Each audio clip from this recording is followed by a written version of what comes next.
আল্লাহর কাছে সবসময় দোয়া করবেন। পাপের কুফল, পাপে যে জড়াবে আল্লাহর নিয়ামত ছিনিয়ে নেবেন। আর সবচেয়ে বড় নিয়ামত হচ্ছে আপনার ঈমান, ইসলামের নিয়ামত, যার মাধ্যমে আপনি জান্নাত যেতে পারবেন। দুনিয়ার নিয়ামত দিয়ে জান্নাতে যেতে পারবেন না যদি ঈমান না থাকে। তার মানে একজন মুমিন মুসলিম যখন গুনাহ করে তখন এত আল্লাহর আযাব বলে ভয় পায় যে কখন যে আল্লাহ ধরে নেবেন, কখন যে আল্লাহ ধরে নেবেন, এখন যে আমার ভাই বিপদ নেমে আসবে। দুনিয়ার কোনো বিপদ নেমে আসতে পারে, ওর চাইতে বড় বিপদ হচ্ছে ধর্মীয় বিপদ। কারণ মানুষ যখন পাপ করে তখন আল্লাহ তার কাছ থেকে ঈমান ছিনিয়ে নেয়।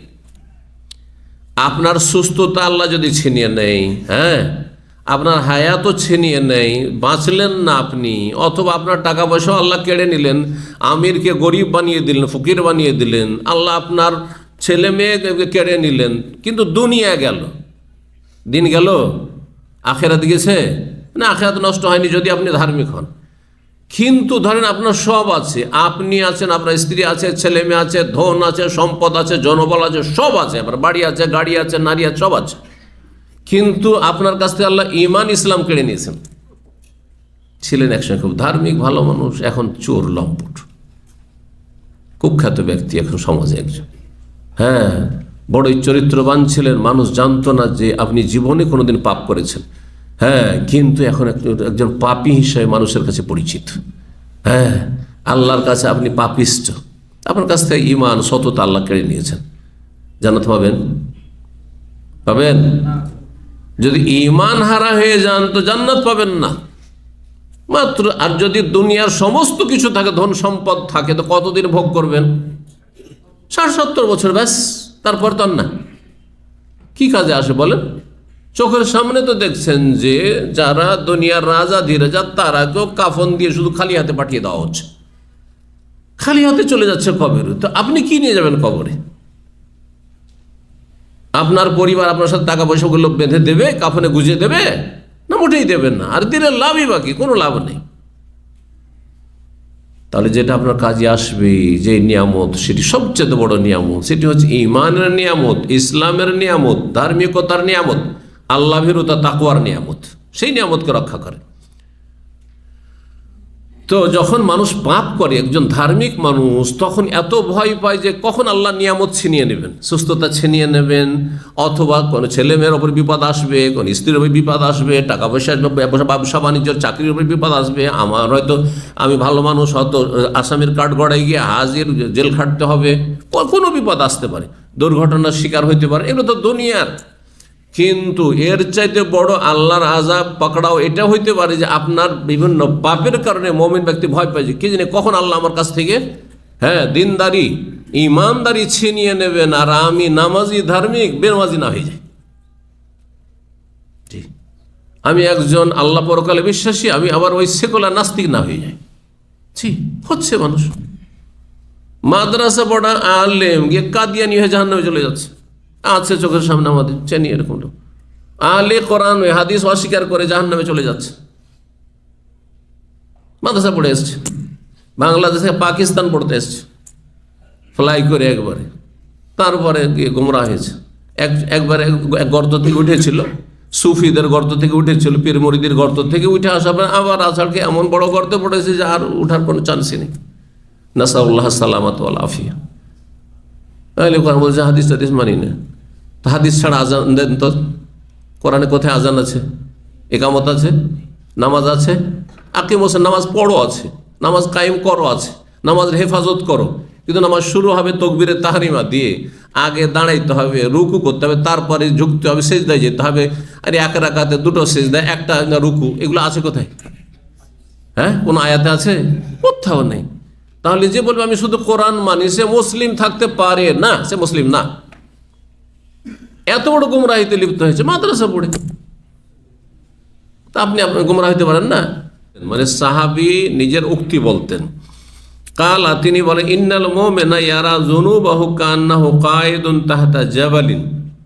মুমিন আর মুনাফিক, বা মুমিন মুসলিম ধার্মিক লোক আর পাপিষ্ট যে অহরহ পাপ করে, এই দুইজনের মাঝে পার্থক্য, জীবনযাপনের ক্ষেত্রে দুইজনের মাঝে পার্থক্য।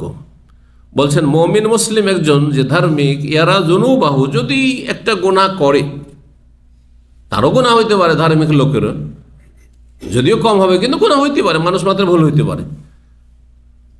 যখন কোনো গুনাহ হয়ে যায় তখন মনে করে যে কান্ন কায়েদুন তাহতা জাবাল, একটা গুনাহ হওয়ার পরে এত ভয় পায় যে মনে হচ্ছে যে একটা ঝুলন্ত পাহাড়ের নিচে বসে আছে, ঝুলন্ত পর্বতের নিচে সে বসে আছে। ইয়াখাফু, আর সে ভয় পাচ্ছে, আইয়া কালি, কখন যায় পাহাড়টি ভেঙে ধসে পড়ে যায় তার ওপর থেকে পাহাড় ঝুলছে, আর পাহাড়ের তলে আপনি গুহাতে আছেন, আর কোনো সাপোর্ট কিছু নেই, তা আশঙ্কা থাকবে না যে কোনো সময় পড়ে যেতে পারে। তো মুমিন ব্যক্তি যখন কোনো গুনাহে লিপ্ত হয়ে যায় তখন ভয় পায় যে সে যেন একটা পাহাড়ের নিচে বসে আছে, আর সেই পাহাড় তার উপর আছাড় খেয়ে পড়তে যাচ্ছে, এত ভয় পায়। সুতরাং সে তওবা করে, যখন ভয় পাবে তখন তওবা করে ফিরে চলে আসবে। ওয়া ইন্নাল ফাজির, আর পাপিষ্ট ব্যক্তি, ইয়ারা যুনুবাহু, তার ধ্যান ধারণা দেখেন যে অহরহ পাপ করতে থাকে, সংশোধন করেন না। দেখেন পাপ করছেন আর সংশোধন করছেন না। ফজর ছেড়েছেন, আবার হয়তো জোহর আসর পড়েছেন, হয়তো মাগরিব ছেড়ে দিবেন, খেয়ে দিয়ে চলে গেলেন ঘরে, অথবা অন্য হারাম কাজ করলেন, নামাজটা পড়ছেন কিন্তু অন্য হারাম কাজ করলেন, আপনি হারাম খেলেন, আপনি বিভিন্ন পাপ যখন মানুষ করতে থাকে তখন তার অনুভূতি হ্রাস পেয়ে যায়, অনুভূতি থাকে না। যেমন আমাদের শরীর টাচ করলে কিন্তু বুঝতে পারছেন যে শরীর কিছু টাচ করেছে, তাই না? কিন্তু যখন শরীর অবশ হয়ে যায় না, শূন্য হয়ে যায় না, অবশ হয়, দীর্ঘক্ষণ বসে থাকার কারণে এমন হয়েছে, যদি আপনি খামচিও দেন তাও বুঝতে পারবেন না। জানছেন না? জি হ্যাঁ, ঠিক ওই রকমই যেমন মানুষ যখন পাপ করতে থাকে তখন পাপকে পাপই মনে হয় না, অপরাধকে অপরাধী মনে হয় না। ওই যে বেনামাজি সবচেয়ে বড় অপরাধী, কোনো অপরাধী মনে করে না আমাদের সমাজে। আরে চুরি করলে অপরাধী হয়, মদ খেলে অপরাধী হয়, জুয়া খেলে অপরাধী হয়, কিন্তু বেনামাজি অপরাধী হয়? বেনামাজিকে খুব খুশির সাথে মেয়ে উঠিয়ে দিয়ে দিচ্ছে, বোন তুলে দিয়ে দিচ্ছে, কোনো ব্যাপার না, যেন অপরাধী নয়।